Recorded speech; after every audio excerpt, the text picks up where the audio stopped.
क्या सचमुच साल में कुछ ऐसे दिन होते हैं जिस दिन मृत्यु होने पर आत्मा को सीधे स्वर्ग की प्राप्ति हो जाती है? क्या केवल शुभ तिथि पर मृत्यु हो जाना ही मोक्ष का मार्ग खोल देता है? गरुड़ पुराण में भगवान विष्णु ने इस रहस्य को विस्तार से बताया। आज की कथा आपको जीवन और मृत्यु का एक गहरा सत्य बताएगी। ऐसा कौन सा दिन होता है जब मृत्यु होने पर सीधे स्वर्ग मिलता है? गरुड़ पुराण की कथा। बहुत समय पहले एक नगर में धर्मदास नाम का एक व्यक्ति रहता था। वह साधारण परिवार से था, लेकिन उसके मन में एक प्रश्न हमेशा घूमता रहता था, मनुष्य को स्वर्ग कैसे मिलता है? एक दिन एक नगर में एक महान संत आए। धर्मदास उनके पास पहुंचा और बोला, गुरुदेव, मैंने सुना है कि कुछ विशेष दिनों में मृत्यु होने पर सीधा स्वर्ग मिलता है। क्या यह सत्य है? संत मुस्कुराए और बोले, पुत्र, यह प्रश्न केवल तुम्हारा नहीं, अनगिनत लोगों का है। इसका उत्तर गरुड़ पुराण में मिलता है। संत ने कथा आरंभ की। भगवान विष्णु ने गरुड़ जी से कहा था कि मनुष्य की मृत्यु का समय और उसकी गति उसके कर्मों से जुड़ी होती है। कुछ विशेष तिथियां और काल अवश्य शुभ माने गए हैं, जैसे एकादशी, मकर संक्रांति, उत्तरायण, शिवरात्रि आदि। इन दिनों देह त्याग करने वाली आत्मा को विशेष पुण्य प्राप्त होता है। लेकिन भगवान विष्णु ने साथ ही एक महत्वपूर्ण बात कही। यदि व्यक्ति ने जीवन भर पाप किए हैं, दूसरों को दुख दिया हो, छल कपट किया हो, तो केवल शुभ दिन में मृत्यु होने से उसे स्वर्ग नहीं मिल सकता। धर्मदास ने पूछा, तो फिर इन दिनों का महत्व क्या है? संत बोले, इन दिनों में दिव्य ऊर्जा अधिक मानी जाती है।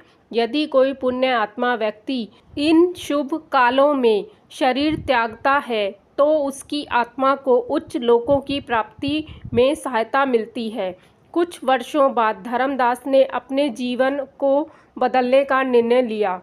उसने गरीबों की सहायता करनी शुरू की, माता पिता की सेवा की, सत्य बोलना अपनाया और भगवान का स्मरण करने लगा। समय बीतता गया। एक दिन वह गंभीर रूप से बीमार पड़ गया। उसके परिवार वाले चिंतित थे, लेकिन धर्मदास शांत था। उसके होठों पर भगवान का नाम था।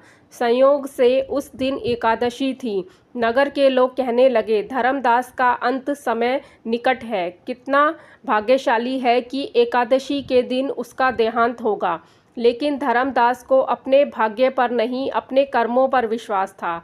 उसने अंतिम समय में कहा, यदि मैंने किसी का दिल दुखाया हो तो मुझे क्षमा करना।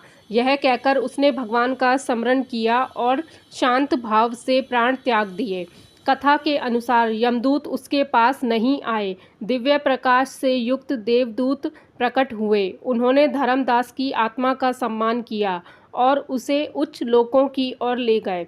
तभी धर्मदास को समझ आया कि स्वर्ग का मार्ग केवल शुभ दिन से नहीं, बल्कि शुभ कर्मों से बनता है। भगवान विष्णु ने गरुड़ जी से कहा था, मनुष्य का प्रत्येक कर्म उसके साथ चलता है। धन, परिवार, मित्र और शरीर यहीं रह जाते हैं, पर कर्म आत्मा के साथ जाते हैं। इसीलिए यदि कोई व्यक्ति सत्य, दया, सेवा, दान और भगवान के स्मरण में जीवन बिताता है, तो उसके लिए हर दिन शुभ बन जाता है। वहीं जो व्यक्ति अधर्म के मार्ग पर चलता है, उसके लिए सबसे शुभ तिथि भी उसे स्वर्ग नहीं दिला सकती। कथा का सार यही है कि मृत्यु का दिन महत्वपूर्ण हो सकता है, लेकिन उससे कहीं अधिक महत्वपूर्ण है जीवन का हर दिन। जो व्यक्ति अपने जीवन को धर्म, प्रेम और करुणा से भर देता है, उसके लिए स्वर्ग का द्वार स्वयं खुल जाता है। इसलिए शुभ मृत्यु की चिंता करने के बजाय शुभ जीवन जीने का प्रयास करना चाहिए। यही गरुड़ पुराण का संदेश है। कथा का संदेश, स्वर्ग किसी विशेष दिन की देन नहीं, बल्कि जीवन भर किए गए शुभ कर्मों का फल है। देखने के लिए धन्यवाद। कृपया लाइक, शेयर और सब्सक्राइब करें। ट्रू टेल्स रेखा ऑफिशियल।